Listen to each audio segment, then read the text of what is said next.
मैं धन्यवाद करता हूँ परमेश्वर का इस सुंदर समय का जो परमेश्वर ने हमें दिया है।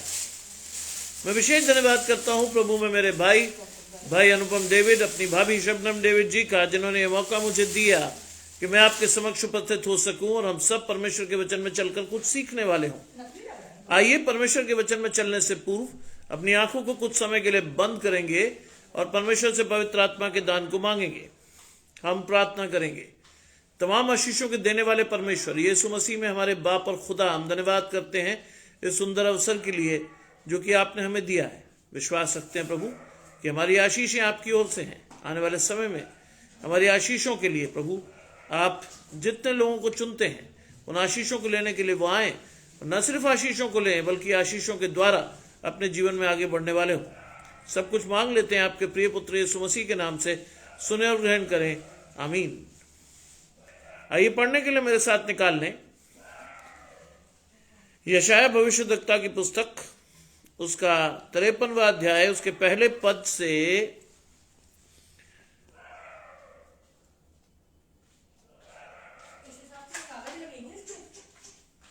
10वें पद तक। आइजाया 53 वर्सेस 1 to 10, जहां लिखा है, जो समाचार हमें दिया गया उसका किसने विश्वास किया, और यहोवा का भुजबल किस पर प्रकट हुआ। क्योंकि वो उसके सामने अंकुर के समान और ऐसी जड़ के समान उगा जो निर्जल भूमि से फूट निकले। उसमें ना तो कुछ सुंदरता थी कि हम उसे देखते, और ना ही उसका रूप हमें ऐसा दिखाई पड़ा कि हम उसे चाहते। वे तुच्छ जाना जाता और मनुष्यों में त्यागा हुआ था। वे दुखी पुरुष था और रोग से उसकी जान पहचान थी, और लोग उससे मुंह फेर लेते थे। वो तुच्छ जाना गया और हमने उसके मूल्य को न जाना। निश्चय उसने हमारे रोगों को सह लिया और हमारे ही दुखों को उठा लिया। तो भी हमने उसे परमेश्वर का मारा कूटा और दुर्दशा में पड़ा हुआ समझा। वह हमारे ही अपराधों के कारण घायल किया गया, वे हमारे अधर्म के कामों के कारण कुचला गया। हमारी ही शांति के लिए उस पर ताड़ना पड़ी कि उसके कोड़े खाने से हम चंगे हो जाएं। उसमें हम तो सब के सब भेड़ों के समान भटक गए थे, हम में से हर एक ने अपना मार्ग लिया, और यहोवा ने हम सबों का धर्म का बोझ उसी पर लाद दिया। वो सताया गया तो भी वो सहता गया और अपना मुंह न खोला। जिस प्रकार भेड़ बध होने के समय और भेड़ी ऊद कतरने के समय चुपचाप शांत रहती है, वैसे ही उसने भी अपना मुंह न खोला। अत्याचार और दोष लगाकर वे उसे ले गए, और उस समय के लोगों में से किसने उस पर ध्यान दिया कि वो जीवितों के बीच में से उठा लिया गया। मेरी लोगों के अपराधों का कारण उस पर मार पड़ी। उसकी कब्र भी दुष्टों के संग ठहराएगी, और मृत्यु के समय वो धनवान का संगी हुआ। यद्यपि उसने किसी प्रकार का उपद्रव नहीं किया था, और उसके मुंह से कभी छल की बात नहीं निकली थी। तो भी यहोवा को यह भाया कि उसे कुचले, और उसने उसे रोगी कर दिया। जब वह अपना प्राण दोष बलि करे तो वह और उसका वंश देखने पाएगा, और वह बहुत दिन जीवित रहेगा, और उसके हाथ से यहोवा की इच्छा पूरी की जाएगी। ये परमेश्वर का वचन है। परमेश्वर का धन्यवाद हो। गजानंद भाई मेरे साथ जुड़ रहे हैं, अरुणा जी मेरे साथ जुड़ी हुई हैं। आप सभी को परमेश्वर की आशीषें लगातार मिलती रहें। आप सभी बड़े विश्वास से परमेश्वर के साथ जुड़े रहें। और यहां जो हम देखेंगे वो क्या है, जो समाचार हमें दिया गया उसका किसने विश्वास किया, और यहोवा का भुजबल किस पर प्रकट हुआ। आज ये सवाल आपके और मेरे लिए भी है कि ये समाचार जो हमें मिला परमेश्वर के पुत्र का, उस पर किसने विश्वास किया। बाइबल बहुत स्पष्ट है इस बारे में। बाइबल बहुत स्पष्टता से आपको और मुझे बताती है कि वो अपनों के बीच आया और अपनों ने उसे नहीं पहचाना। आज कमोबेश वही स्थिति है। आज कमोबेश वही स्थिति है कि मैं और आप परमेश्वर के समाचार को सुनते हैं लेकिन विश्वास नहीं करते।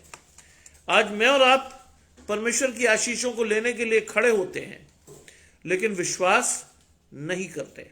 और लिखा है, यहोवा का भुजबल किस पर प्रकट हुआ। यहोवा का भुजबल किस पर प्रकट हुआ, इस बात को लेकर के जब मैं और आप आगे बढ़ते हैं तो परमेश्वर की आशीष उसी पर प्रकट होती है जो उस पर विश्वास करता है। यशाया 53वां अध्याय यीशु मसीह को दिखा रहा है, मुझे और आपको, उस समय में जब यीशु मसीह के आगमन के विषय में कहीं कुछ था ही नहीं, तब भी यीशु मसीह की वो आशीष बाइबल में लिखी हुई है। यूहन्ना 1 अध्याय पढ़े, उसमें आपको बहुत स्पष्ट समझ में आएगा कि लिखा क्या है। उन्होंने लिखा कि वो अपनों के बीच आया और अपनों ने उसे नहीं पहचाना, जिन्होंने उसे ग्रहण किया उन्होंने परमेश्वर से आशीष पाई। आज आपको और मुझे भी इस बात को विश्वास से देखना है, क्या मैंने विश्वास किया, क्या मेरे जीवन में परमेश्वर की आशीष आई या भुजबल प्रकट हुआ। और लिखा है क्योंकि वह उसके सामने अंकुर के समान और ऐसी जड़ के समान उगा जो निर्जल भूमि में से फूट निकले। क्योंकि वह उसके सामने अंकुर के समान, किसके सामने? यहोवा के सामने। यीशु मसीह एक छोटे अंकुर के समान उगा और ऐसी जड़ के समान उगा जो निर्जल भूमि में से फूट निकले। क्यों लिखा है यहां निर्जल? क्योंकि एक सामान्य घर में परमेश्वर ने उसको दिया, कोई बहुत बड़ी आशीष उसके साथ नहीं थी। जब वो मनुष्य बना,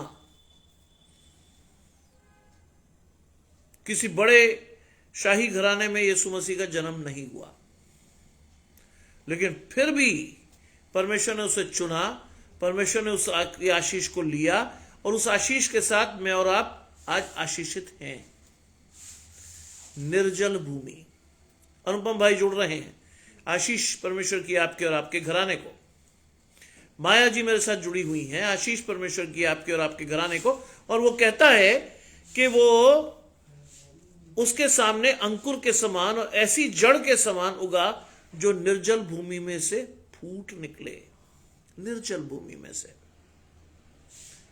परमेश्वर ने वहां नींव डाली जहां ऐसी कोई चीज थी नहीं। परमेश्वर ने उसको इसलिए दिया कि मैं और आप परमेश्वर की आशीषें अधिकाई से पाने वाले हों। परमेश्वर ने उसको इसलिए दिया कि व्यवस्था पूरी होकर अनुग्रह की आशीष मिले। 3:16 यूहन्ना इस बात को दर्शाता है। परमेश्वर ने जगत से ऐसा प्रेम किया। आज मैं और आप प्रेम दिखा तो रहे हैं। वैलेंटाइंस डे, प्रेम। पूरी दुनिया पागल होके घूम रही है। उन्हें नहीं मालूम कि शैतान ने एक बिजनेस अपॉर्चुनिटी क्रिएट की, आपके और मेरे बच्चे उसमें फंसे और लाखों रुपए ये कंपनियां, चाहे वो हॉलमार्क हो या कोई बहुत बड़ी इंटरनेशनल कंपनीज, वो आपकी जेब से पैसे लेकर फरार हो गई।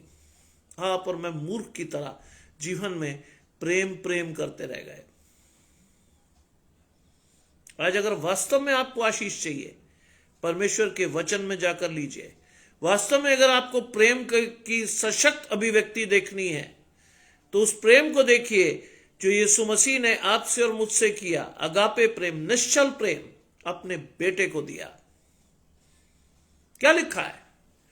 बाइबल को बड़े ध्यान से पढ़िए। बाइबल में लिखा है, क्या जाने कि कोई किसी के लिए मरने का साहस तो करे। क्या जाने कोई किसी के लिए मरने का साहस तो करे। आप और मैं प्रेम की बात करते हैं। हमारे बच्चे आज संसार में प्रेम की बात करते हैं। हमारे बच्चे आज तरह तरह के आडंबरों में फंसकर, गुलाब से लेकर, परफ्यूम से लेकर, फोन से लेकर चले जा रहे हैं। मैं अभी बाहर से ही आ रहा हूं। एक बहुत ही पुराने मित्र के पास मैं बैठा था and we were talking about the present scenario, about the younger generation. आज के युवाओं के विषय में हम विचार विमर्श कर रहे थे। जानते हैं, गैर मसीह व्यक्ति, लेकिन उसका प्रकाशन कितना स्पष्ट। उसने कहा सर आज की डेट में अच्छा लड़की और लड़का मिलना इज नेक्स्ट टू इम्पॉसिबल, क्योंकि जो बच्चे हैं भी वो सिंगल फैमिली में पले हैं, मां बाप और बच्चा। जिंदगी में उन्होंने मनमानी की है, ईश्वर को वो जानते नहीं, ये उसके शब्द हैं। ईश्वर को वो जानते नहीं, और ऐसे समय में जब वो किसी नए परिवार में, नए परिवेश में बंधते हैं, तो उसको वही स्वतंत्रता चाहिए होती है जो उनकी माँ बाप से उन्हें मिली है, क्योंकि माँ बाप को कोई चिंता नहीं, बच्चा क्या कर रहा है, कहां जा रहा है, उन्हें कुछ नहीं मालूम। और एक स्टेज के बाद क्या होता है, जब वो स्वतंत्रता उन्हें एक नए घर में नहीं मिलती तो वे विद्रोही होते हैं, परिवार टूटते हैं, रिश्ते खत्म होते हैं, और डाइवोर्स की कतार में एक नए लड़का लड़की खड़े हो जाते हैं। It is impossible to find a suitable girl or boy in your life unless, ध्यान रखिएगा, unless परमेश्वर आपको दे। अगर परमेश्वर ना दे तो मैं और आप तो चले जाएंगे 99%, क्योंकि हम में से बहुत सारे लोग क्या देखते हैं, पैसा। हम में से बहुत सारे लोग क्या देखते हैं, शक्ल। हम में से बहुत सारे लोग देखते हैं क्वालिफिकेशन, लेकिन हम ये नहीं देखते कि बच्चा परमेश्वर के जीवन में कितनी गहराई से जुड़ा है, क्या है उसकी आशीषें, कैसे वो अपने आप को प्रोजेक्ट कर रहा है परमेश्वर के साथ, कैसे। आज आपको और मुझे इस बात को देखना है, क्योंकि लिखा है कि जो निर्जल भूमि से फूट निकले उसकी ना तो कुछ सुंदरता थी कि हम उसको देखते, ना ही उसका रूप हमें ऐसा दिखाई दिया कि हम उसे चाहते। उसका रूप, यीशु मसीह के बारे में लिख रहा वो कि ना तो उसकी कुछ सुंदरता थी कि हम उसे देखते, एक सामान्य मनुष्य के रूप में दिया गया, किसी बड़े परिवार में नहीं दिया गया, किसी धनवान परिवार से उसकी पहचान नहीं थी। और उन्होंने, परमेश्वर ने उसको दिया, ना तो उसकी कोई सुंदरता थी कि हम उसे देखते, और ना ही उसका रूप ही हमें ऐसा दिखाई पड़ता कि हम उसे चाहते। ये संसारिक पैरामीटर्स जो मैं और आप अपने बच्चों के लिए चुनते हैं, रूप, शक्ल, क्वालिफिकेशन, घराना। एक बात याद रखिएगा, आज पूरा संसार में एक बहुत बड़ी majority, they are following Christ. अगर आप क्राइस्ट की हकीकत जमीनी तौर पर देखें तो क्या देखेंगे, एक बढ़ई का बेटा। और यहां पर मैं इतने नखरे करते हैं कि साहब बड़ा परिवार, धनवान परिवार। कई लोगों से मैं पूछता हूं कि क्या आशय है आपका धनवान परिवार से, क्या आशय है आपका स्टेटस फैमिली से। उनका एक सीधा सा जवाब होता, मेरा बच्चा खुश रहेगा। कौन सी खुशी, उसका जवाब उनके पास नहीं होता है। उनका जवाब उसके पास नहीं होता क्योंकि वो बाइबल नहीं पढ़ते। बाइबल में बहुत स्पष्ट रूप से लिखा है, ना तो उसकी सुंदरता थी कि हम उसे देखते, ना ही उसका रूप हमें ऐसा दिखाई पड़ा कि हम उसे चाहते। परमेश्वर की आशीष के साथ बढ़ना सीखिए, विश्वास के साथ। आज मैं अगर पीछे लौटकर अपने पेरेंट्स, ग्रैंड पेरेंट्स को देखूं तो मेरे ग्रैंड पेरेंट्स में जो नाना नानी का साइड था वो काफी समृद्ध लोग थे। मेरे दादा एक गांव के पास्टर थे और उन दोनों ने एक ही स्कूल में पढ़ाई की, लुधियाना में, पंजाब में के लोग थे। लेकिन एक चीज कॉमन थी उनके विषय में और वो था परमेश्वर के प्रति उनका प्रेम, परमेश्वर के प्रति उनकी आशीष।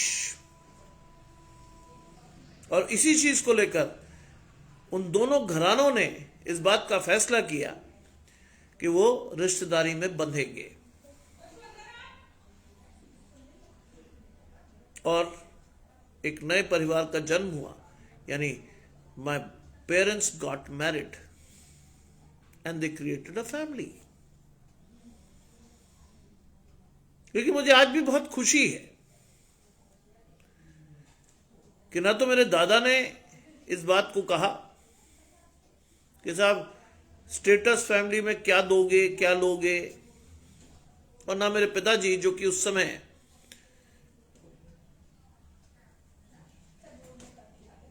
एक बहुत अच्छे पद पर थे, ना तो उन्होंने कुछ कहा। मैं आज भी अपने पिताजी की वो बात याद रखता हूं जो उन्होंने मेरे विवाह के समय मुझे सिखाई थी। ये सेड, बेटा शादी कर रहे हो अपने बलबूते पर करो, पत्नी ला रहे हो अपने बलबूते पर लाओ, विश्वास के साथ लाओ, परमेश्वर की आशीष के साथ लाओ। इस बात का ध्यान रखो कि किसी ने अपनी बच्ची को पाल पोस कर बड़ा किया और तुम्हें दिया कि वो तुम्हारे घराने को बढ़ाए और तुम्हारी आशीष के साथ तुम्हें जीवन में बढ़ता हुआ देखे। क्या चाहोगे? और मैं धन्यवाद करता हूं ऐसे मां बाप का जिन्होंने ऐसी शिक्षा के साथ मुझे बढ़ाया। रूबी जी मेरे साथ जुड़ रही हैं, आशीष परमेश्वर की आपके और आपके घराने को। यह चीज आज आपको और मुझे सीखनी है कि यीशु मसीह एक साधारण परिवार में आया, साधारण, ना तो सुंदरता थी ना रूप था, लेकिन आम लोगों ने नोटिस नहीं किया, उस समय के लोगों ने नोटिस नहीं किया। लिखा है वो तुच्छ जाना जाता और मनुष्यों का त्यागा हुआ था। तुच्छ, आम आदमी क्या समझेगा? एक बढ़ई के बेटे को आप क्या इज्जत देंगे? अपने आप से पूछिए। If you come across a son of a carpenter, how do you react? पूछिए अपने आप से कि एक कारपेंटर का बेटा आपके और मेरे जीवन में आए, आप उसे क्या रिएक्शन दोगे, कितनी इज्जत दोगे? आज मैं और आप भी इज्जत कैसे देते हैं? स्टेटस के हिसाब से। बहुत बड़ा आदमी साहब, आगे बिठाओ, अरे चल पीछे बैठ, तू कौन है ही नहीं कुछ। तो बाइबल नहीं सिखाती। बाइबल की एक आयत की आशीष लेकर अपने जीवन में बढ़िए। बाइबल ऑलवेज सेज, अब जो परमेश्वर में है वो एक नई सृष्टि है, पुरानी बातें बीत गई, देखो वो नई हो गई। इस बात को लेकर सीखिए अपने जीवन में, बढ़िए आज परमेश्वर के साथ। जानिए कि परमेश्वर की दृष्टि में कोई छोटा बड़ा नहीं है। आपकी मेरी आंखों में भेदभाव है, लेकिन परमेश्वर भेदभाव नहीं करता। वो तुच्छ जाना गया और मनुष्यों में त्यागा हुआ था। वो दुखी पुरुष था और रोग से उसकी जान पहचान थी। एक आम कॉमन आदमी, एक मनुष्य के रूप में 30 years he has to stay with common people to see their life। 30 वर्ष यीशु मसीह एक कॉमन परिवार में रहा, आम लोगों की तकलीफों के साथ। आप और मैं तो जीवन में इतने बड़े लोग हैं कि अगर मुझे और आपको कहीं ऐसी जगह जाना पड़ जाए जहां जरा अनकंफर्टेबल हो जाए, हम तुरंत कहते हैं अरे यार बड़ा मुश्किल है। कई लोग तो कंपेयर कर देते हैं, अरे कैसे रहते हैं यार ये लोग। सोचिए, यीशु मसीह ने एक सामान्य परिवार में जन्म लेकर विश्वास के साथ 30 वर्ष गुजारे। आप और मैं तो 3 दिन ना गुजार सके। बाइबल में क्या लिखा है प्रचारकों के लिए? उससे इतर काम करते हैं। जब तू प्रचार कर तो क्या कर, ना झोली ले, ना बटुआ ले, ना मार्ग की चिंता कर, जहां तुझे ठहराया जाए वहां ठहर जाए, जो तुझे खाने को मिले उसे खा ले, उस घर को आशीष दे के आ जा। आज के प्रचारकों की स्थिति, पहले तो आप प्रचारक से डायरेक्ट बात नहीं कर सकते अगर आपने कन्वेंशन करानी, प्रचारक महोदय आपको मिलेंगे ही नहीं, उसका कोई सेक्रेटरी या कोई और व्यक्ति आपसे फोन पर बात करेगा। Then you will receive a charter of demands कि साहब समय तो नहीं है, लेकिन हम आपको समय दे रहे हैं 2-3 दिन का, लेकिन ये चीजें फुलफिल कीजिए। बड़ा सा होटल, इतने लोग आएंगे साहब, उनका सबका इंतजाम, चलने के लिए एक बड़ी सी गाड़ी और बाकी सारी चीजें बता बुतू के वो बता देते हैं कि साहब कम से कम 4 से 5 लाख रुपए का खर्चा है, तब प्रचारक महोदय आपके पास पहुंचेंगे। इस वचन को पढ़िए। वो तुच्छ जाना गया और मनुष्यों में त्यागा हुआ था, वो दुखी पुरुष था, रोग से उसकी जान पहचान थी, लोग उससे मुंह फेर लेते थे। आज उसी व्यक्ति को आप अपने जीवन का आधार मान रहे हो।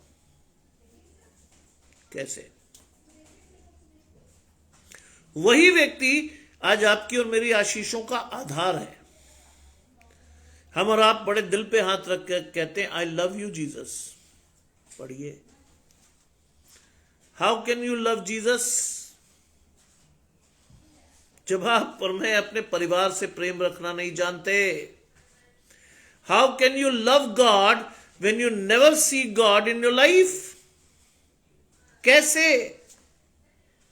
कैसे आप और मैं कह सकते हैं कि मैं परमेश्वर से प्रेम रखता हूं, लेकिन अपने भाई बहनों से आपका बैर है?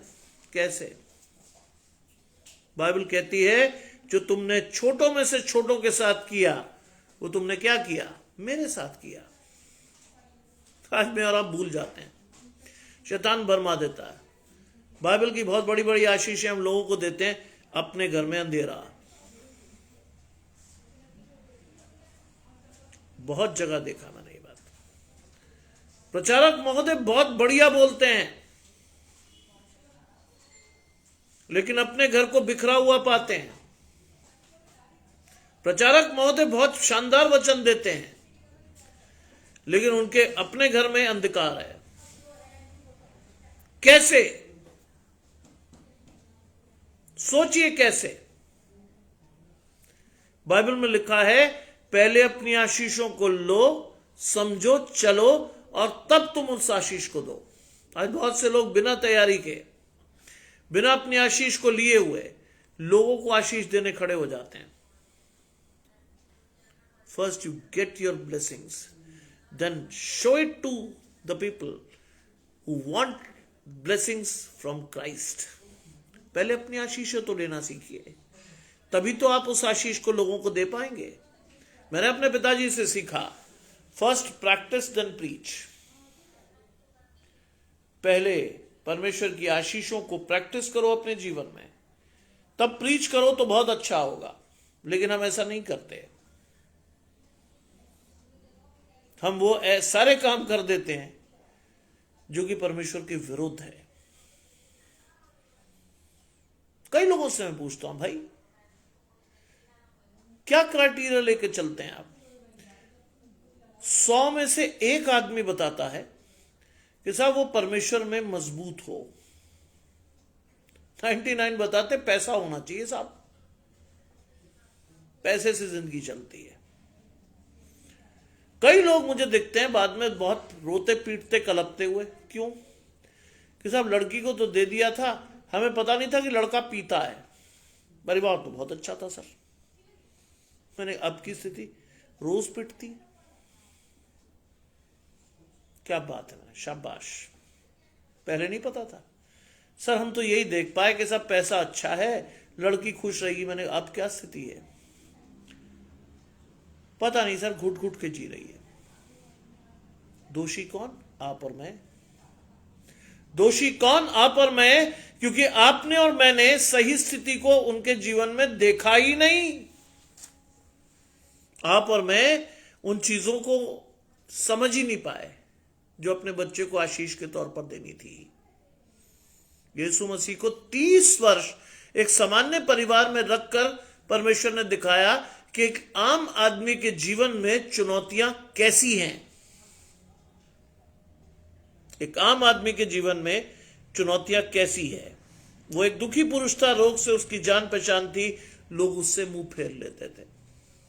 एक कॉमन आदमी तो मुंह फेर ही लेगा।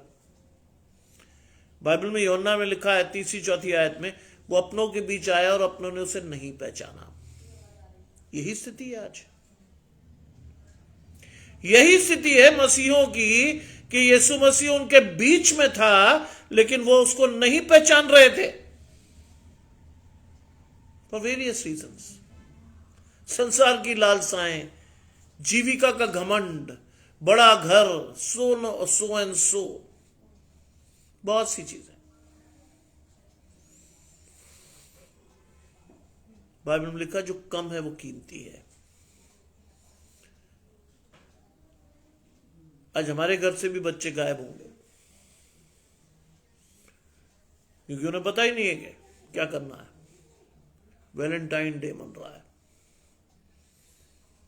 अगर मैं आपको पीछे दिखाऊं, मेरा बेटा अपने कॉलेज के असाइनमेंट्स बना रहा है, उसके अंदर ये छाई ही नहीं, जागी ही नहीं कि कोई ऐसा वैलेंटाइन बना है, क्योंकि उसके बाप ने नहीं बनाया। उसके अंदर भी वो इच्छा नहीं है।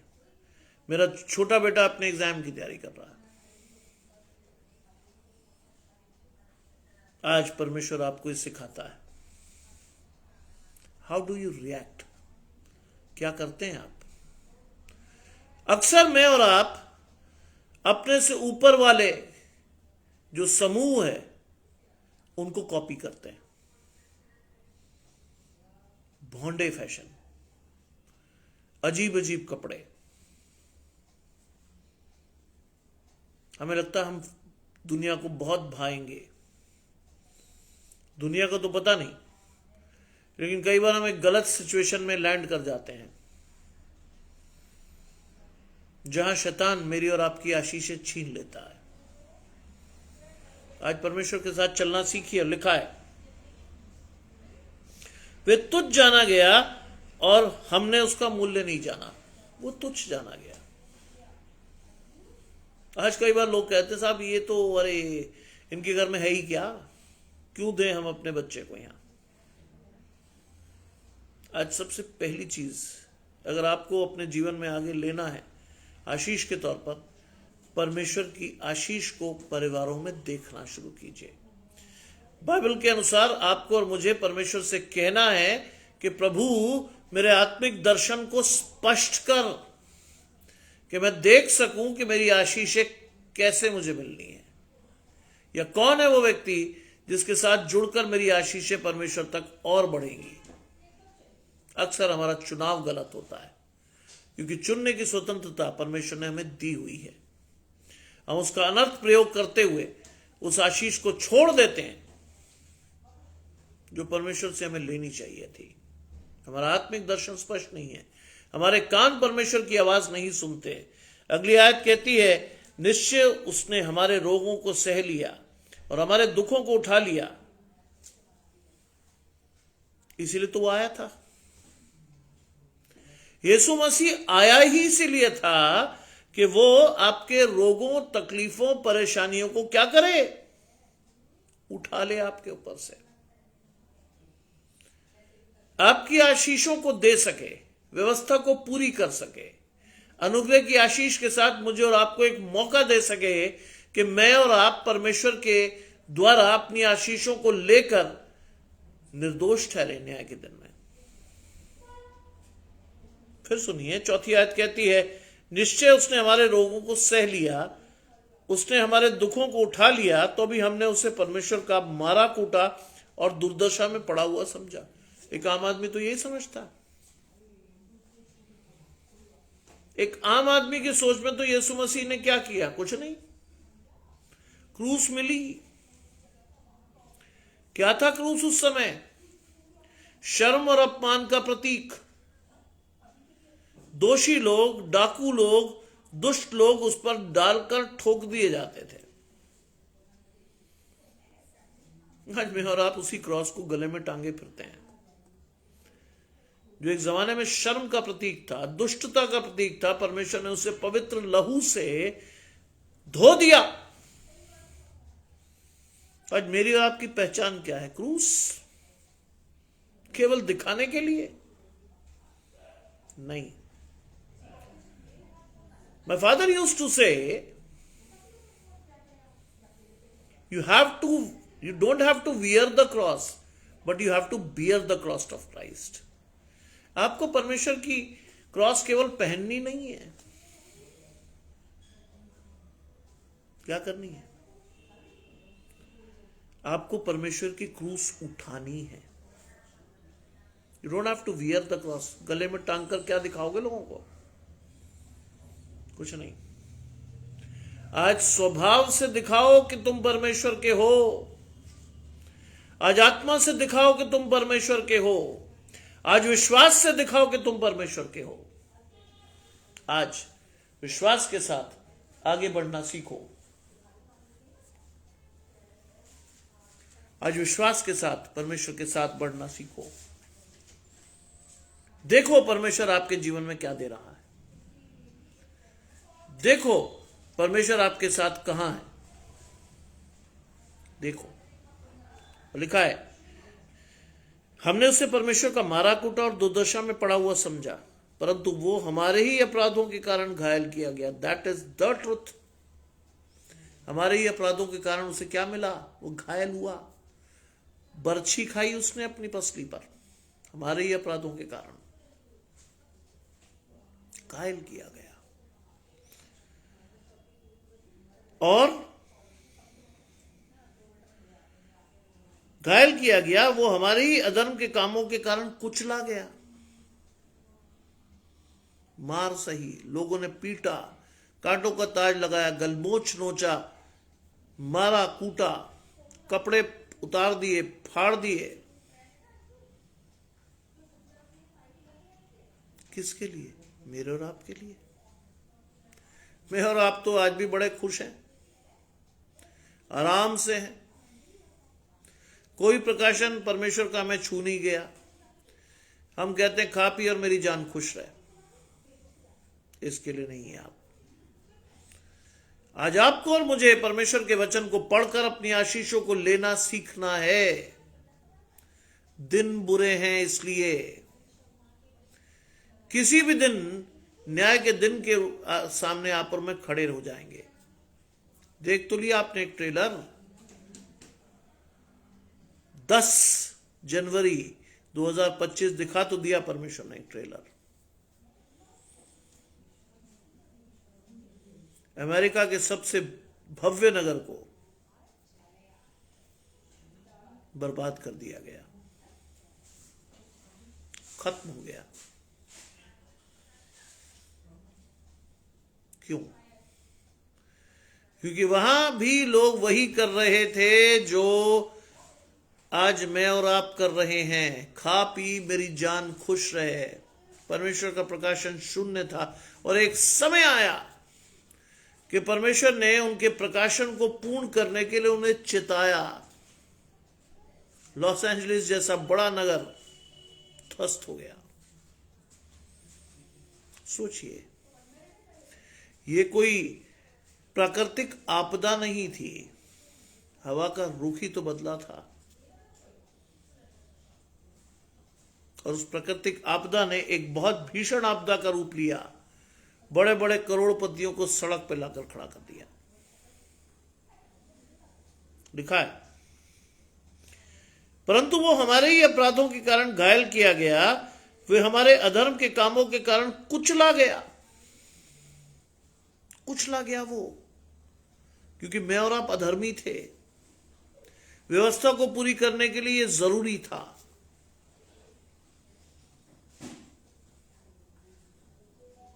कुचला गया वो। हमारी शांति के लिए उस पर ताड़ना पड़ी। हमारी शांति के लिए उस पर ताड़ना पड़ी। सोचिए, हमें कहां होना चाहिए था, हम कहां खड़े हैं आज। शारीरिक लालसाओं में, संसार में इस कदर उलझे हुए मैं और आप, परमेश्वर की आशीषों को अपने जीवन में न देख पा रहे हैं, न सीख पा रहे हैं, न समझ पा रहे हैं, कुछ नहीं है हमारे जीवन में। यट हम क्या करते हैं? आशीष पूरी चाहिए परमेश्वर से मुझे, समर्पण हमारा जीरो, प्रार्थना जीरो, परमेश्वर के वचन को मैं और आप पढ़ते नहीं। कहां से आएगी आशीष? न तो आपने मांगी, न आपने परमेश्वर को ढूंढा, न आपने परमेश्वर के द्वार को खटखटाया। How do we get the blessings of God? कैसे वो आशीष आपको लेनी है? How do you get it? एक ही रास्ता है, पवित्र आत्मा को सहायक के रूप में लेकर परमेश्वर की आशीषों को ढूंढिए, जीवन में परमेश्वर के वचन को पढ़िए। सोचिए, यशाया 53वें अध्याय में यीशु मसीह के बारे में भविष्यवाणी है। कब? लगभग 800 वर्ष पूर्व ये भविष्यवाणी थी, जब यीशु मसीह का जन्म हुआ। See the beauty of Bible. वर्षों पहले परमेश्वर के आगमन की भविष्यवाणी, परमेश्वर के पुत्र के साथ क्या होना है उसकी भविष्यवाणी, और साथ ही साथ यह भी बताया जा रहा है कि वो किसके लिए कुर्बान हो रहा है, मेरे और आपके लिए। सोचिए, कहां थे हम और कहां होना चाहिए था हमें? परमेश्वर की आशीष कितनी अधिकाई से मुझे और आपको लेनी चाहिए थी। बाइबल में लिखा है, अब तक तो तुम्हें गुरु हो जाना चाहिए था, लेकिन आप और मैं आज तक दूध की लालसा करते हैं। God bless you, praise the Lord के ऊपर बढ़े ही नहीं। परमेश्वर का ठोस वचन वास्तव में कई लोगों को नहीं पचता। जानते हैं कि जब ये वचन ऑन एयर जाता है, कई लोग सुनते हैं, तो कई बार मुझे इमोजीज में क्रोधित इमोजीज आती हैं। क्यों? हजम नहीं कर पाते, वो जान नहीं पाते परमेश्वर को। उन्हें लगता है साहब हमें टारगेट करके ये आदमी बोल गया। नहीं, मैं किसी को टारगेट नहीं कर रहा, जो सच है वो बता रहा हूं। मानना ना मानना, सीखना ना सीखना आपकी इच्छा पर निर्भर है। It is not me, it is God. मैं नहीं, परमेश्वर। लिखा है, हमारी शांति के लिए उस पर ताड़ना पड़ी कि उसके कोड़े खाने से हम लोग चंगे हो जाएं। क्या ले पाए आप इस आशीष को कि यीशु मसीह के कोड़े खाने से आप और मैं चंगे हो जाएं? नहीं। आज मेरे मन में भी तो शारीरिक लालसाएं हैं, अधिक से अधिक धन, बड़ी से बड़ी चीज, इधर से उधर से कहीं से मिल जाए बस ले लो। नहीं नहीं, एक मसीह की आशीष पहले आत्मिक है, फिर शारीरिक। एक आम आदमी की आशीष शारीरिक ही है, आत्मिक आशीषों तक तो वो जाता ही नहीं। आत्मिक आशीषों तक तो एक आम आदमी पहुंचता ही नहीं है। उसे नहीं मालूम कैसे लेनी है। बाइबल सिखाती है, बाइबल बताती है। How do you take your blessings? लिखा है, हम तो भेड़ों के समान भटक गए थे, हर में से हर एक ने अपना अपना मार्ग लिया। थे तो हम भेड़। लिखा है यहां पे, यशाया 53 उसकी 6ठी आयत में लिखा है, हम तो भेड़ों के समान भटक गए थे। हे हम भेड़, लेकिन शैतान के शिकार हुए, भटक गए। इंट्रोस्पेक्ट योरसेल्फ, जांचते रहिए अपने आप को, क्या कर रहे हैं हम। मैं भी जांच रहा हूं। हम भेड़ों के समान भटक गए, और लिखता है, और हम में से हर एक ने अपना अपना मार्ग लिया। हम में से हर एक ने क्या किया? अपना अपना मार्ग लिया। आज चल तो रहे हैं हम अपने अपने मार्ग पर। कुछ नहीं सूझता हमें, जिधर हमें दिखता है हम वहीं दौड़ जाते हैं। बाइबल में लिखा है, इधर उधर मत ताक, मैं तेरा परमेश्वर यहोवा हूं, मेरी तरफ देख।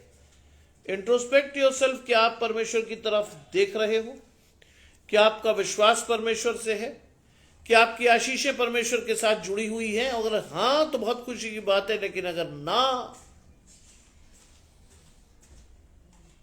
तो आने वाला समय बहुत भयानक सिद्ध होगा आपके और मेरे लिए।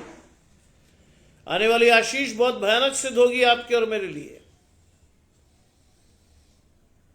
लिखा है, हर एक ने अपना अपना मार्ग लिया और यहोवा ने हम सबों के अधर्म का बोझ उस पर लाद दिया। यहोवा ने हम सबों के अधर्म का बोझ उस पर लाद दिया। इस पर ध्यान दीजिएगा। यहोवा ने हम सबों का अधर्म का बोझ उस पर यानी यीशु मसीह पर लाद दिया। क्यों? व्यवस्था पूरी होनी थी।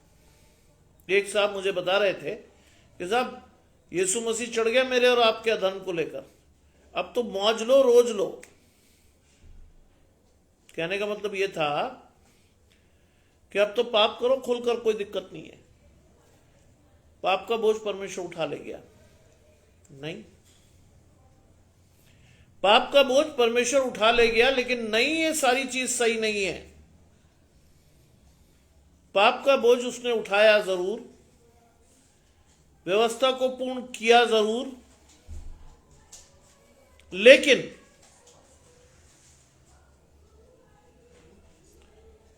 अनुग्रह की आशीष खोली गई, जिससे मैं और आप अपने पापों का पश्चाताप करते हुए न्याय के दिन में परमेश्वर के सामने निर्दोष ठहरे। इसीलिए ली गई है ये आशीष। इसीलिए परमेश्वर ने इस आशीष को आपके और मेरे लिए दिया और लिया भी, कि न्याय के दिन में और आप निर्दोष ठहरे। बाइबल में लिखा है, जब हम परमेश्वर के सामने पश्चाताप करते हैं तो क्या होता है? बाइबल के शब्द बोल रहा हूं, वहां लिखा है कि तेरे पाप चाहे गहरे लाल और अर्गवानी रंग के भी हो, तो मैं उन्हें पीछे फेंक कर उसका स्मरण नहीं करूंगा। मैं पीछे फेंक कर उसका स्मरण नहीं करूंगा। That is why Christ died for us. अनुग्रह की आशीष। उसका मतलब ये नहीं कि वो क्रूस पर चढ़ गया मेरे और आपके अधर्म और पापों को लेकर, रास्ता खुल गया कि साहब एंजॉय करो, गलत काम करो, अधिकाई से करो। नहीं, रास्ता नहीं खुला। आज सुबह मैंने आपको बताया था कि जवानी की उमंगों में बहकर आपके और मेरे बच्चे जो कर रहे हैं, क्या होगा उसका? न्याय के दिन उसका हिसाब देंगे वो। न्याय के दिन वो हिसाब देंगे कि उन्होंने ऐसा क्यों किया। इसीलिए कहता हूं कि आशीष को परमेश्वर से लेकर लोगों में देकर ये बताइए कि कुछ भी गलत कर रहे हो, न्याय के दिन हिसाब दोगे, नो मैटर व्हाट, कोई भी हो आप। न्याय के दिन आपको हिसाब देना ही है। There is no second thought. कोई दूसरा विचार नहीं आना चाहिए। लिखा है, वो सताया गया तो भी सहता रहा, उसने अपना मुंह ना खोला। सताया गया यीशु मसीह, सहता रहा, उसने मुंह नहीं खोला। पिलातुस ने पूछा, क्या तू यहूदियों का राजा है? उसने कहा, मैं नहीं कहता, लेकिन तू आप कह रहा है। मुंह नहीं खोला। सोचिए, यीशु मसीह ने उस डाकू से क्या कहा? यीशु मसीह ने उस डाकू से कहा कि अगर मैं चाहूं तो 12 तमन फरिश्ते बुलाकर यहां सब बर्बाद कर सकता हूं, लेकिन परमेश्वर की इच्छा मेरे जीवन में पूरी हो। घमंड नहीं था उसे, पाप से अज्ञात था। आप, मैं और आप पाप करने के बाद भी चौड़े सीना करके जाते हैं परमेश्वर के सामने। हाँ, परमेश्वर में आ गया, कहाँ है परमेश्वर का भय आपके और मेरे जीवन में? लिखा है परमेश्वर के भवन में जाओ तो डरते और कांपते हुए जाओ। परमेश्वर के भवन की ड्योढ़ी पर रहना कहीं के 1000 दिन से उत्तम है। बाइबल की आशीष है ये। हाँ, पर मैं तो बिना तैयारी के मुंह उठाए परमेश्वर के भवन में चले जाते हैं। क्यों? एक रिचुअल है, पूरा करने जा रहे हैं। कई लोग वहां परमेश्वर से मिलने भी नहीं जा रहे होते। क्या करने जाते हैं? वो जाते हैं टाइम पास करने, वो जाते हैं अपने मित्रों से मिलने, वो जाते हैं यहां वहां कहां कहां। परमेश्वर उनकी प्राथमिकता नहीं है। आज बहुत से लोगों को आप देखकर पहचान लोगे कि ये परमेश्वर के भवन में परमेश्वर से मिलने नहीं आया। क्यों? क्योंकि उनका तरीका बता देगा कि वो परमेश्वर की आशीषें लेने नहीं आए, वो बाइबल की उस आशीष को पूरा नहीं कर रहे। कौन सी आशीष? वो सुनने के लिए समीप नहीं जा रहे। उनके कान परमेश्वर की आशीषों की ओर नहीं लगे। उनका हाथ मोबाइल चला रहा है। वहां पादरी साहब आपको वचन की आशीष दे रहे हैं और मैं और आप और हमारे बच्चे टेक्स्ट करके या क्या करके, बलविंदर भाई मेरे साथ जुड़ रहे हैं। आशीष परमेश्वर की आपके और आपके घराने को। हमारे बच्चे क्या कर रहे हैं कि साहब चैटिंग कर रहे हैं। Do you think you are going to get the blessings of God? No, no. कैसे लेंगे आप आशीष? हम और आप भी तो संसार में बह गए हैं। आज परमेश्वर ने तो हमें ऊंचे स्थान पर खड़ा होकर हमारे पैरों को दृढ़ किया था, हमें वो भाया नहीं। हमने कहा साहब नीचे ही कूदेंगे हम, कीचड़ में कूद जाते हैं बहुत से मसीह लोग कीचड़ में शैतान के साथ। आपकी और मेरी आशीष नहीं है वहां, लेकिन फिर भी हम वहां घूमते हैं। सोचिए हम कहां थे और हमें कहां होना चाहिए था। बिना परमेश्वर की आशीषों के मैं और आप चल रहे हैं।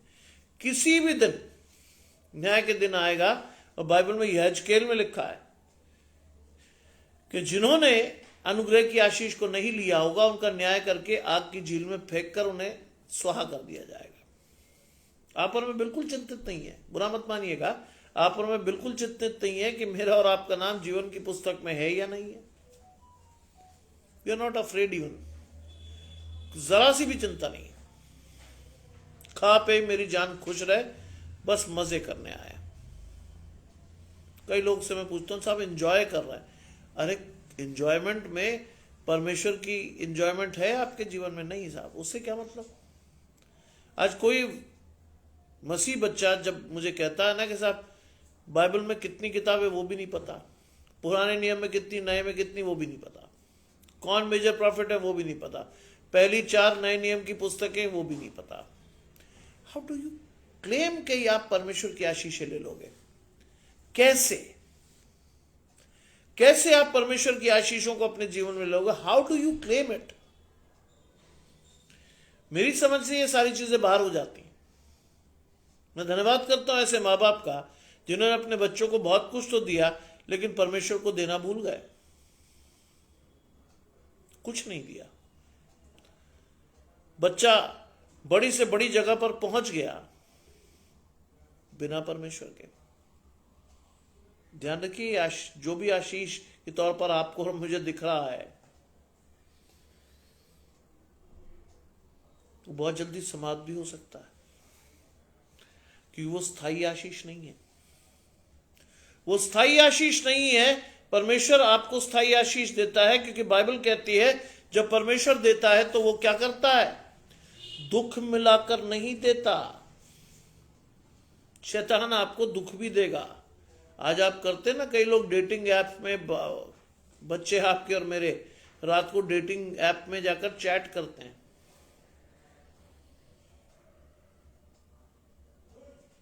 क्या होता फिर? साल 2 साल बाद पता चलता छले गए। दिल टूटता है, क्योंकि उसमें परमेश्वर की आशीष थी नहीं। शैतान की तरफ आप जुड़े हुए थे। शैतान ने जब पूरी तरह से आपसे मजे ले लिए, शैतान छोड़कर भाग गया। लूटे पिटे लोगों को, बहुत लोग मिलते हैं मुझे, सर समय हो तो मेरे घर आइएगा। क्यों? प्रार्थना कर जाएगी। मैंने फॉर व्हाट? बच्चा थोड़ा परेशान है। घर जाके पता चलता कि बच्चा तो पूरा ही परेशान है, थोड़ा नहीं है, क्योंकि वो छला गया है, लुट गया है, उसका विश्वास टूट गया है। अब वो जल्दी से किसी चीज पर विश्वास नहीं कर पाएगा, वो परमेश्वर की वो आशीष नहीं ले पाएगा जिसको लेने के लिए उसे ठहराया गया था। जिम्मेदार कौन? आप और मैं। क्यों? क्योंकि आपने और मैंने परमेश्वर के नियत समय पर परमेश्वर की आशीष उसे दी ही नहीं, उसने कहीं और से चीजें उठा ली। इसीलिए लिखा है, उसने अपना मुंह नहीं खोला। जिस प्रकार भेड़ वध होने और भेड़ी ऊन कतरने के समान शांत रहती है, वैसे ही उसने अपना मुंह नहीं खोला। परमेश्वर आज भी शांत है, यीशु मसीह आज भी शांत है, मुंह नहीं खोला उसने। हमने सीखा भी कुछ नहीं। उसने हमारे लिए मार सही, चोट सही, कोड़े सहे, चुपचाप सहे। मैं और आप उस आशीष पर चढ़कर बैठ गए। हमने उस आशीष को लिया नहीं, दिया भी नहीं। जो देनी चाहिए थी आशीष अपने बच्चों को, मैंने और आपने नहीं दी। बुरा मत मानिएगा, ये सच है, हमने नहीं दी। और लिखा है, जैसे भेड़ वध होने और भेड़ी ऊन कतरने के समय चुपचाप रहती है, वैसे ही उसने अपने मुंह नहीं खोला। उसने मुंह नहीं खोला, चुप रहा। वो अत्याचार करके और दोष लगाकर वो उसे ले गए। आज मैं और आप भी तो ले जा रहे हैं परमेश्वर को। परमेश्वर के वचन को न पढ़कर, उसकी आशीषों को न लेकर हम क्या कर रहे हैं? परमेश्वर पर अत्याचारी तो कर रहे हैं। कहां ले जा रहे हैं हम परमेश्वर को? कहां ले जा रहे हैं हम परमेश्वर को? बहुत स्पष्ट रूप में जानिए इसको। दोष लगाकर वो उसे ले गए। उस समय के लोगों में से किसने इस पर ध्यान दिया? उन्होंने कोई ध्यान नहीं दिया। बाइबल को उस समय की स्थिति को बाइबल में पढ़िए। उन्होंने उल्टा किसे मांग लिया? आपको मुझे पता होना चाहिए। यीशु मसीह के बदले उन्होंने किसको मांगा? एक दुर्दांत कुख्यात डाकू को, बरअब्बा। पिलातुस ने पूछा, क्या मैं इसे छोड़ दूं? उसने कहा, नहीं, इसे क्रूस पर चढ़ा, क्रूस पर। किसको छोड़ने की बात कही उन्होंने? बरअब्बा, जो एक दुर्दांत डाकू था, जिसने इजरायली लोगों की चैन और नींद छीन रखी थी, उसको छुड़ा लिया उन्होंने। आज मैं और आप भी तो यही कर रहे हैं। हम परमेश्वर को ले जाकर छोड़कर शैतान के साथ जीवन गुजार रहे हैं। दुर्दांत जीवन, बिना आशीषों का जीवन, बिना किसी पकड़ का जीवन, बिना बाइबल का जीवन, बिना पवित्र आत्मा का जीवन। हम भी तो वही कर रहे हैं।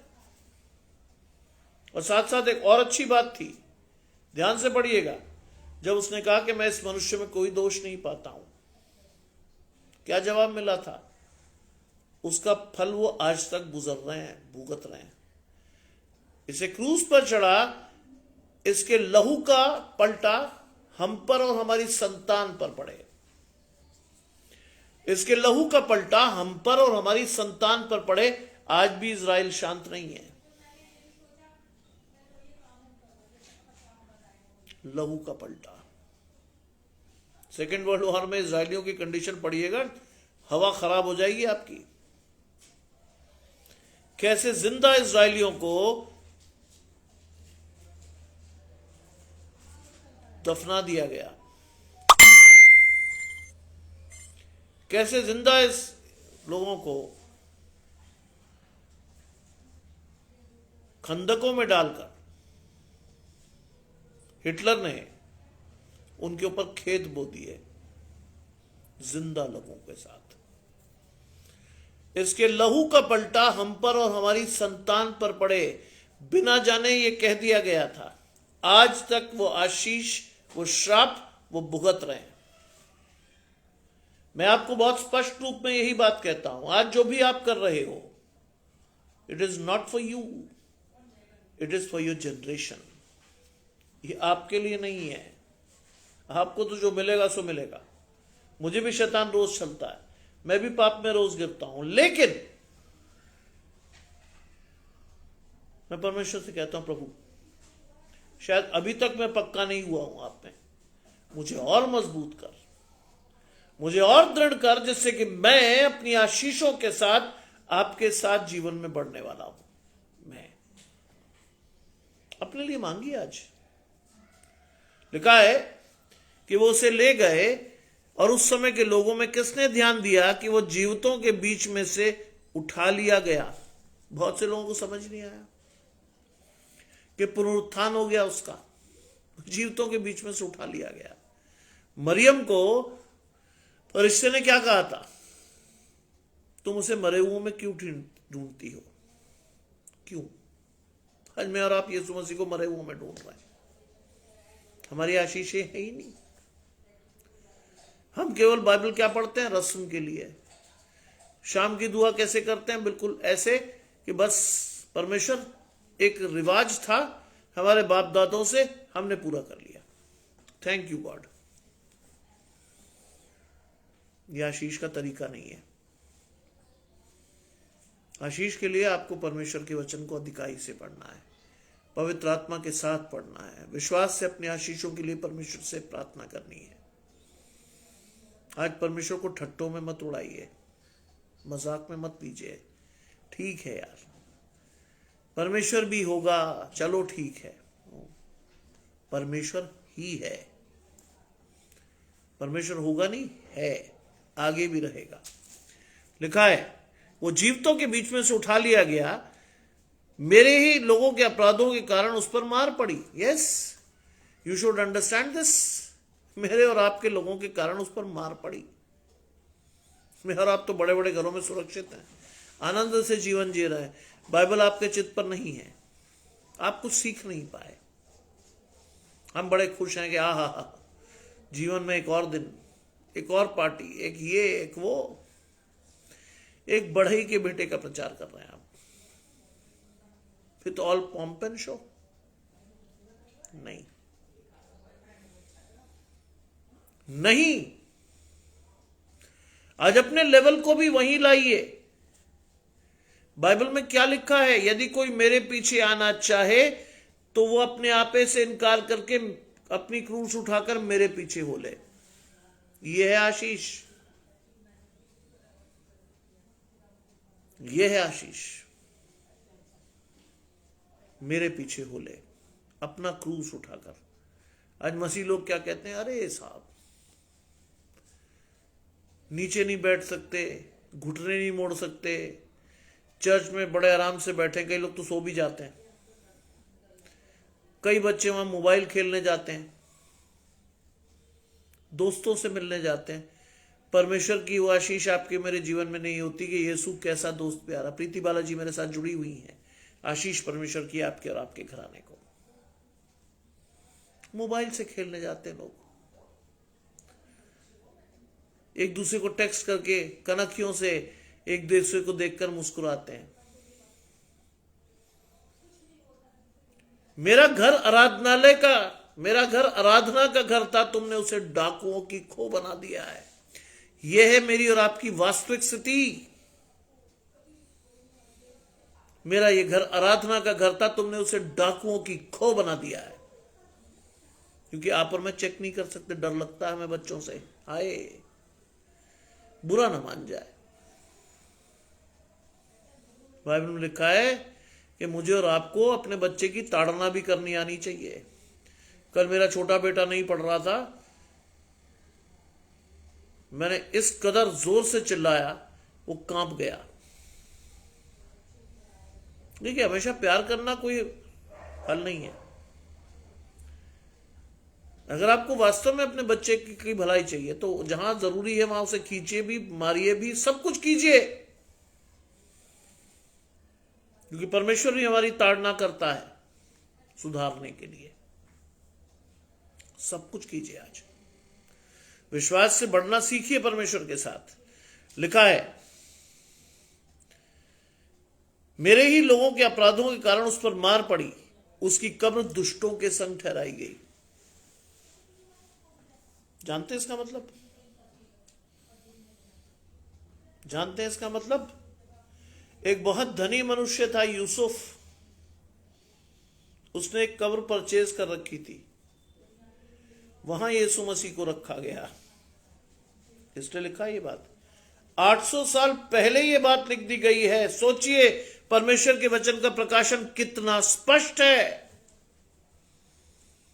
बहुत साफ है परमेश्वर के वचन का कारण। और उसकी कब्र दुष्टों के संग ठहराई गई। एक आम आदमी की तरह उसको भी दफनाया गया, दुष्टों के संग। धनवान व्यक्ति था। यीशु मसीह ने कहा तो था कि धनवान का परमेश्वर के राज्य में प्रवेश करना उतना ही कठिन है जितना ऊंट का सुई के नाके से निकल जाना। लिखा है, उसकी कब्र दुष्टों के संग ठहराई गई और मृत्यु के समय वो धनवान का संगी हुआ। यह है वो चीज, मृत्यु के समय वो धनवान का संगी हुआ। यूसुफ एक बहुत धनी व्यक्ति था जिसने लाश को मांगकर अपनी उस जगह पर जिसने वो खरीद रखी थी वहां रखा गया उस लाश को। धनवान का संगी। आज परमेश्वर के भेद को अपने जीवन में लेना तो सीखिए। जानिए परमेश्वर की आशीषों को अपने जीवन में, सीखिए परमेश्वर की आशीषों से अपने जीवन में कुछ। पर में जुड़ते तो हैं परमेश्वर की आशीषें लेने। कौन है परमेश्वर आपके लिए? यीशु मसीह कौन है? एक बढ़ई का बेटा ही तो। पर में तो बड़े लोग हैं।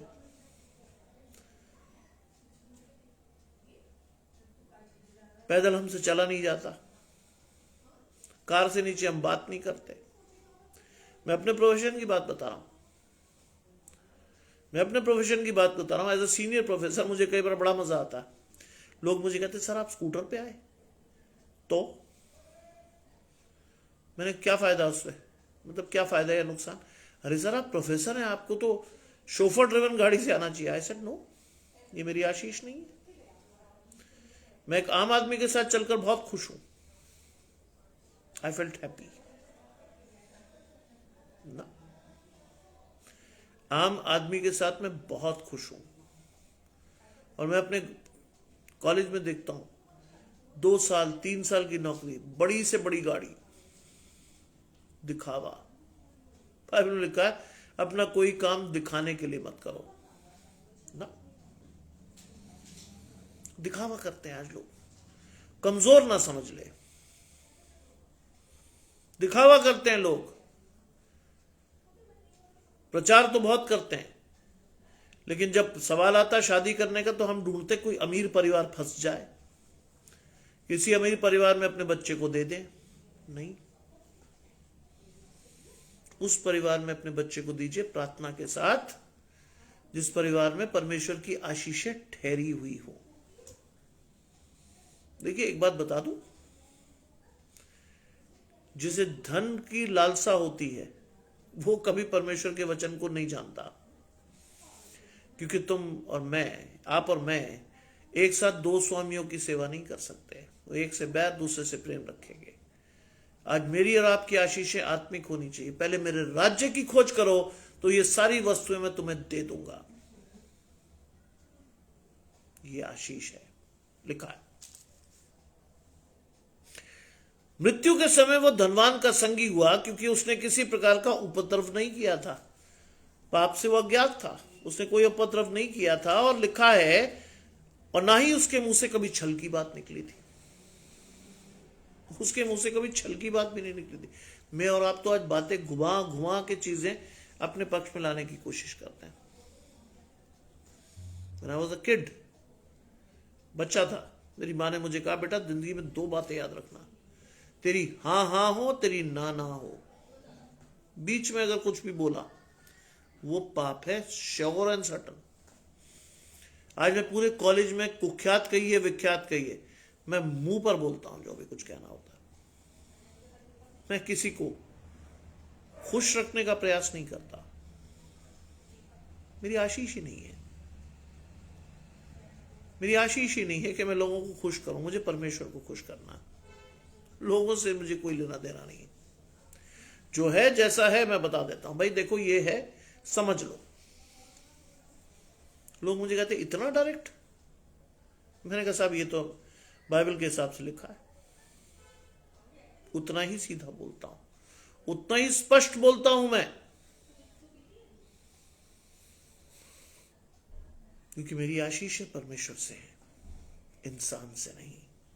आज मैं और आप मुंह देखी बातें करते हैं। कई प्रचारकों को देखता हूं कि अगर कोई सामने प्रभावशाली व्यक्ति बैठा है, वो डायलूजन कर देते हैं उसमें, बुरा ना लग जाए व्यक्ति को, लगे लगता रहे। क्या आप परमेश्वर की सेवा कर रहे हैं या उस व्यक्ति की? दोनों की नहीं कर पाएंगे। आइदर वो व्यक्ति आपके लिए इंपॉर्टेंट होगा या परमेश्वर। अब आप इस चीज को सोच लें कि आप किसको जीवन में तरजीह दे हुए हैं, परमेश्वर को या किसी प्रभावशाली व्यक्ति को। इस बात को अपने जीवन में लेना सीखिए। ये बात मैंने अपने पिता से सीखी थी। Being a senior police officer, उन्होंने परमेश्वर को छोड़कर कभी किसी को तरजीह नहीं दी, कभी नहीं। कुछ भी हुआ हो, उन्होंने सच का साथ हमेशा दिया, विश्वास के साथ दिया, कभी नहीं। कोई भी स्थिति में वो झूठ के साथ नहीं गए। अगर गए होते, मैं आपको प्रचार नहीं कर रहा होता। बहुत स्पष्ट कह रहा हूं, अगर वो गए होते तो ये आशीषें मेरे जीवन में नहीं होती और मैं आपको प्रचार नहीं कर रहा होता। मैं फिर बता दूं आपको कि मेरी आशीष है कि पिछले 4-5 सालों में जितने भी प्रचार मैंने किए हैं, उसके लिए ना तो मैंने एक शब्द लिखा और ना ही मैं आगे लिखूंगा, नहीं लिखूंगा। परमेश्वर का वचन डायरेक्ट पहुंचेगा आप तक, मैं सिर्फ माध्यम हूं। आप मुझे कभी नहीं देखोगे कि मैं नीचे से कुछ पढ़ रहा हूं। नीचे से सिर्फ मैं पढ़ूंगा तो केवल बाइबल। अगर आप अब भी उठाकर देख लें तो मेरी बाइबल है मेरे सामने, एक चीज नहीं लिखी उसमें ना। मैं ऐसा नहीं पढ़ता, लिखा है। उसने किसी प्रकार का उपद्रव नहीं किया था और उसके मुंह से कभी छल की बात नहीं निकली थी। चौकसी कीजिए अपने होठों की, चौकसी कीजिए अपने मुंह की, कभी छल की बात ना निकले। If you really wish to see the blessings of God in your life, विश्वास रखिए कि आपके मुंह से कभी छल की बात नहीं निकलेगी। मांगिए परमेश्वर से, कहिए परमेश्वर से कि मेरे मुंह से कभी छल की बात ना निकले परमेश्वर। क्योंकि जब छलते हैं ना आप किसी को, तो आप शैतान को गले लगाते हैं। लीना जी मेरे साथ जुड़ी हुई है, आशीष परमेश्वर की आपके और आपके घराने को। जब आप और मैं छलते हैं ना किसी को, तो शैतान को गले लगाकर हम चलते हैं। ये परमेश्वर की आशीष नहीं है, शैतान की है। लिखा है, तो भी यहोवा को यह भाया कि वो उसे कुचले, उसी ने उसको रोगी किया। क्यों किया? क्यों कुचला गया यीशु मसीह? क्यों रोगी हुआ? क्योंकि मेरे और आपके पापों को उठाकर क्रूस पर चढ़ना था, व्यवस्था को पूरी करना था, अनुग्रह की आशीष को लेना था। इसलिए क्यों? खा पर मैं आज तक उसका महत्व नहीं समझे। हम कहते खा पी मेरी जान खुश रहे, वैलेंटाइन डे आए या कोई भी डे आए, एंजॉय कर बेटा, कोई दिक्कत नहीं है। जानते वैलेंटाइन डे की स्टोरी क्या थी? यहां पर मैं मना तो रहे हैं। Do you know the real meaning of Valentine? जानते हैं आप? क्योंकि मैं दुर्भाग्य से या सौभाग्य से कहिए इतिहास का विद्यार्थी हूं, तो सेंट वैलेंटाइन की स्टोरी आपको और मुझे पता होनी चाहिए। कौन है? 16वीं शताब्दी के एक संत, जिन्होंने अपने अनुयायियों के लिए प्राण दिया, और उन अनुयायियों की दृष्टि में सेंट वैलेंटाइन उनके आराध्य थे, बहुत प्रिय थे। और इसीलिए उनके बलिदान दिवस को हम वैलेंटाइन डे मनाते हैं। ये कोई खुशी का दिन नहीं है, जिसे आप वैलेंटाइन कहते हैं ना, ये खुशी का दिन नहीं है। लेकिन इसका एक बहुत अंतर्निहित संदेश है। अगर आप इसके अंदर घुसेंगे तो आपको वैलेंटाइन डे का अर्थ समझ में आएगा। वैलेंटाइन डे का अर्थ है वो व्यक्ति जो आपको अपने जीवन में सबसे प्यारा हो, वो व्यक्ति। जानते हैं वैलेंटाइन डे का सही अर्थ क्या है? Your father can be your Valentine, your mother can be your Valentine, your sister, your brother can be your Valentine. लेकिन संसार ने आपको क्या दिखाया? एक बिजनेस अपॉर्चुनिटी के रूप में वो सारी चीजें आपको पेश कर दी गई हैं, कार्ड, फूल, ये वो, फलाना, परफ्यूम, दरफ्यूम, सब बकवास।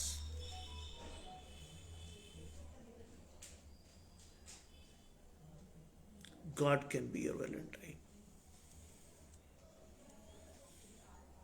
जिससे आप सर्वाधिक प्रेम करते हैं, वो है आपका वैलेंटाइन। आज मैं और आप किससे प्रेम करते हैं? अपने आप से पूछिए। Ask yourself. मुझे कई बार बच्चे काउंटर करते हैं क्लास में, कई अजीब अजीब चीजें लेकर मेरे पास आ जाते हैं। सर आप बताइए ना प्लीज। मेरे पास एक लड़की आई 3-4 साल पहले, and she wanted to talk to me in private. मैंने कहा ऐसी क्या चीज पूछनी बेटा तुझे? नहीं सर मुझे आपसे अकेले में बात करनी। चल भाई, मैंने कहा बता बेटा। जो बताया वो मेरे लिए होश उड़ाने के लिए काफी था। She was in love with a person जिसको वो 2 महीने से जानती थी। और दुस्साहस देखेंगे आप बच्चे का। बच्चा मुझे कह रहा था कि सर अगर आप कहें तो मैं तो भाग भी जाऊं उसके साथ। मेरे लिए बहुत विचित्र विषम स्थिति थी, क्योंकि उसने सब कुछ मेरे ऊपर छोड़ा था। उसने कहा सर जैसा आप कहेंगे वैसा करूंगी। इतनी इज्जत मैं अपने माँ बाप की नहीं करती जितनी आपकी करती हूं। मैंने और मर गए। मैंने तुरंत अपने आंखों को बंद करके परमेश्वर से कहा प्रभु अब what should I do. 2 minute में परमेश्वर का जवाब आया। जवाब क्या था सुनिए। मैंने उससे पूछा बेटा तू मुझे ये बता कि अपने घर में तू सबसे ज्यादा प्रेम किसको करती है? लड़की कंफ्यूज हुई। उसने कहा सर पिताजी को। और मैंने कहा क्या तू प्रेम करती है? पिताजी भी तुझसे प्रेम करते हैं। कहते सर जान से ज्यादा। अब मैंने कहा बेटा अब मुझे बता कि 21 साल पुराना प्रेम ज्यादा भारी है कि 2 महीने वाला? बताओ मुझे। थोड़ी देर लड़की सोचने के बाद बोली 21 साल वाला। तो मैंने कहा अब इंपॉर्टेंट चीज क्या है सुन। ये सारी बात तूने मुझे सुनाई है, go and tell your father कि तुझे ऐसा हुआ। कहते सर आप पागल हो क्या, बहुत मारेंगे पापा। मैंने कहा कोई बात नहीं, कोई नहीं मार रहा तुझे, बस पूछ जाके कह तो। Confide your secret to your father, बता तो उनको। शाम को मुझे फोन करना। शाम को फोन आया, लड़की बहुत खुश थी। मैंने क्या हुआ? सर मैंने पापा को कहा आपके कहे अनुसार। पहले बहुत नाराज हुए, फिर बोले अच्छा दिखाओ वो लड़का कौन है। And the girl married the same boy with the consent of her parents. मैंने उससे पूछा बेटा आप मुझे बता दो जो प्रेम आप दिखा रहे हो 2 महीने वाला, क्या वो 21 साल से भारी है? उसने कहा नहीं सर। तो मैंने कहा go and tell your father about yourself. कहो ना जाके। आज कहना सीखिए परमेश्वर से, क्योंकि आपको परमेश्वर ने तब से चुना है जब आप गर्भ में रचे जाते थे। आपको परमेश्वर ने तब से चुना है जब आप बेडौल स्थिति में थे। आपको परमेश्वर ने तब से चुना है जबकि आपकी और मेरी आशीषें परमेश्वर के साथ थी भी नहीं। तब से परमेश्वर ने आपको चुना। और आज अब मैं और आप किसी ऐसे व्यक्ति को जिसको हम 1 साल 2 महीने 3 महीने से जानते, परमेश्वर को छोड़ देंगे आप? Ask yourself. पूछो परमेश्वर से क्या करना है आपको। then you will get the real answer from God. क्या करना है आपको? लिखा है उसने उसे रोगी कर दिया, जब तक वो अपना प्राण दोष बलि करे तब तक वो अपना वंश देखने पाएगा और वो बहुत दिन जीवित रहेगा और उसके हाथ से यहोवा की इच्छा पूरी हो जाएगी। वो बहुत दिन जीवित रहेगा। युगानुयुग जीवित है परमेश्वर, युगानुयुग जीवित है यीशु मसीह। और लिखा है उसके हाथ से यहोवा की इच्छा पूरी हो जाएगी, उसके हाथ से। आज परमेश्वर का हाथ ही तो है, दाहिना धर्मी हाथ आपकी और मेरी ओर आड़ है, जो दिन को धूप से और रात को चांदनी से मेरी और आपकी हानि से बचाता है, मुझे और आपको। आज विश्वास करना सिखाता है परमेश्वर का वचन मुझे परमेश्वर पर। यहोवा तेरे प्राणों की रक्षा करता है, न तो दिन को रात, न धूप से न रात को चांदनी से तेरी कुछ हानि होगी। यहोवा हर विपत्ति से तेरी रक्षा करेगा, वो तेरे प्राण की रक्षा करेगा। यहोवा तेरे आने जाने में तेरी रक्षा अब से लेकर सदा सर्वदा तक करता रहेगा। यह आशीष होनी चाहिए आपकी। आज मेरे और आपके बच्चे किसी से 2 महीने, किसी से 1 महीने, किसी से 6 महीने की मोहब्बत को लेकर परमेश्वर की मोहब्बत को कुर्बान कर देते हैं। नहीं जानते वो कि परमेश्वर ने मेरे और आपके लिए क्या क्या सहा, परमेश्वर ने किन चीजों को लेकर मुझे और आपको इतनी आशीषें दी। उसने अपने निज पुत्र को नहीं रख छोड़ा, उसको क्रूस पर चढ़ा दिया, उस शेमफुल चीज को एक आशीष में बदल दिया। नहीं सीखे आप? सीखिए आज, इस आशीष के साथ बढ़िए और परमेश्वर को धन्यवाद देना सीखिए। आइए प्रार्थना करते हैं। तमाम आशीषों के देने वाले परमेश्वर यीशु मसीह में हमारे बाप और खुदा, हम धन्यवाद करते हैं सुंदर अवसर के लिए जो कि आपने हमें दिया।